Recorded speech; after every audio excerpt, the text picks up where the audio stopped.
But what do you think your advantage is? I think for me, it's more anticipation. I can read things. I can read plays. I can sort of know what's coming. But how do you, can you tell that by the way the bowler runs into the bowl? I mean, I watch a lot of cues. So in my time, normally when a batsman, so I'll walk to the side, take my gloves, like to do this, but I do that for a reason. And I've never said this publicly, but I'll watch the bowler all the way back to his mark. Bowlers, they look to so if they're going to bowl a short ball, my belief is 9 times out of 10, they'll look to square leg before they bowl the ball, before they turn around and then come in and deliver the ball. Then sometimes what they do is they run in faster. So you go, all right, if he's running in faster, he's always going to bowl a short ball. Or if it's the first ball of his spell, he's not going to bowl me Yorker, he's not going to bowl me bouncer, it's going to be on a line and length so I can play a different shot. These are little cues that you pick up with different players. And that goes back to you talking about like analytics and stuff. You know the bowlers. You played against them before. So your instinct naturally tells you, okay, I can read him here. I know exactly. It's not going to come off all the time, but specifically you know when you can read a bowler, that's when it makes everything out there feel like it's in slow motion. So it's funny that you're sort of looking for their tell. It's like you're playing a hand of poker. Yeah, pretty much. Which is probably why Shane Warne loved having a game of poker. But do you think the bowlers do it to the batsman? Warney was like that. Warney was a genius. He was a genius at that. He used to just work the batters over all the time, set them up. And it wasn't until the end of his career that he actually detailed what he was actually doing. Oh, really? He talked about it? A fair few of the players didn't even know what he was doing on his own team. But he used to just work him across and set him up for his flipper. I think it was Cullen and he got out for fun. But Cullen was, as soon as he walked out, Cullen was like, okay, well, what's going to happen here? He's going to bowl me. He's going to bowl me this. I know he's going to bowl me this. He's not getting me out. Bowled him that and got him out. That's just the aura that he had as well on the field.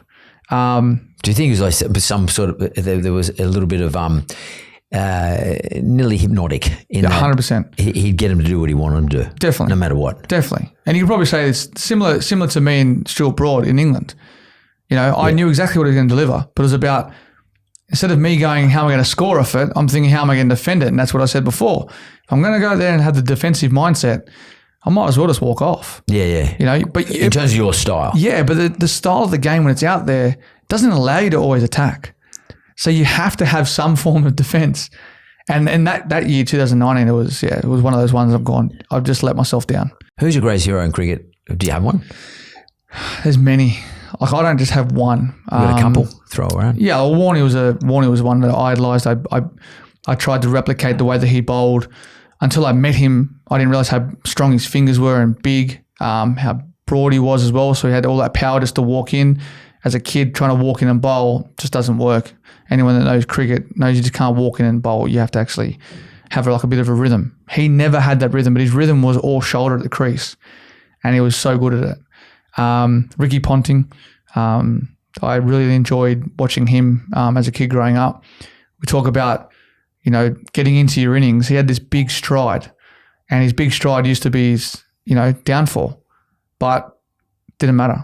He still scored a lot of runs, doing the same thing all the time, all repetition. Just knew if he got through that first sort of 20 balls, he was on.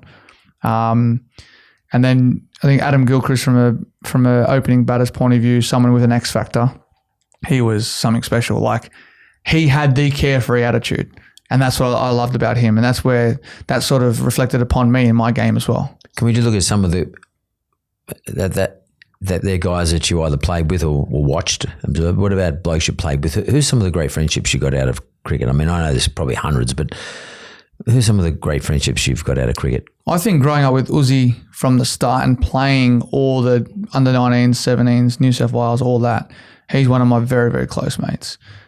Still today? Still today. Yep. Yeah. We still, all our whole team, we all get along really, really well. But it goes back to when you're hanging with everyone 24/7, so 300 days of the year, the last thing we probably all want to do is hang with each other. Totally. So for us, like after the game, I think when we look back at our careers, we'd all have strong friendships with each other. If you go across the ditch, Kane Williamson's a good friend of mine. You build these relationships with people just through IPL, through playing against each other. there's a lot in the team there, in our team, that I'm good friends with. And people don't realise it, but Steve Smith's another mad rooster.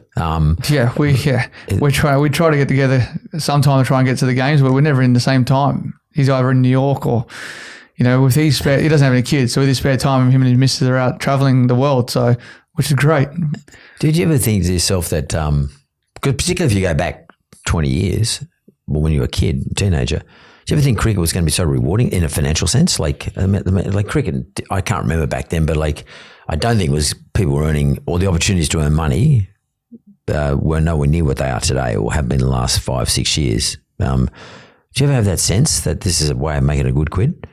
No, not at all. Because when I played the game, I wasn't getting paid to start with. Through under 19s and that, we had to go back home and work. It was only my first sort of, I think, second 11 game, all that, we got like $500 for the week to play a 4-day game. And, I was earning a bit more than that at Woolworths. And I was like, well, why would I go and play cricket and then cost myself money? So for me, it was like, if cricket was going to be my passion, now I didn't know what contracts were. I didn't know what the starting base was. And for me, when I started, it was $12,500 as a rookie contract, which I got.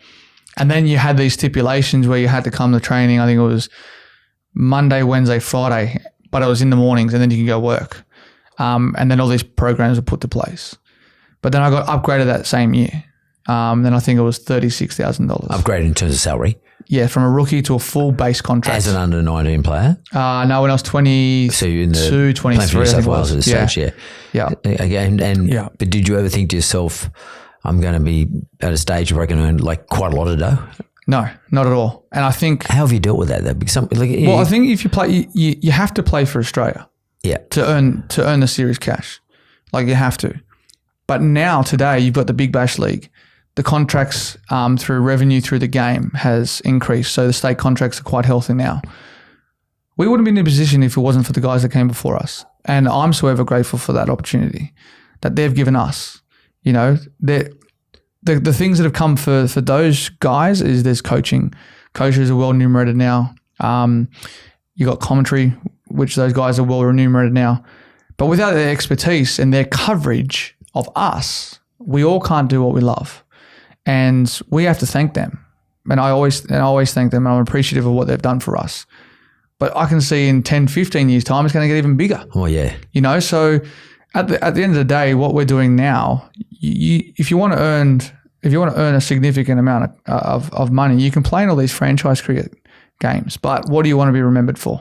Do you want to play cricket for Australia? You want the bag of green? You've got to work hard. Only 11 players can take that field.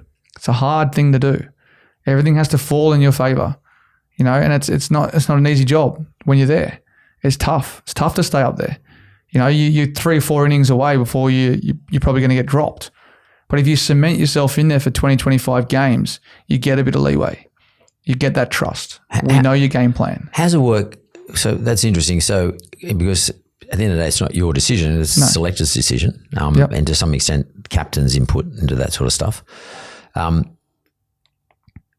How do you look at it like a real business sense? In other words, I know the selectors, I know what the captain's looking for. I'll play with those characteristics so that I do get selected, or do you just say, I'm going to play my game? You just play your game. You back yourself. What if they're not into that? What if they say, well, look, we don't like the way Dave is playing anymore? Were you happy enough to say, oh, okay, fuck it, though, I'm out of relevancy? You just trust your method. If your method works for you, it will work.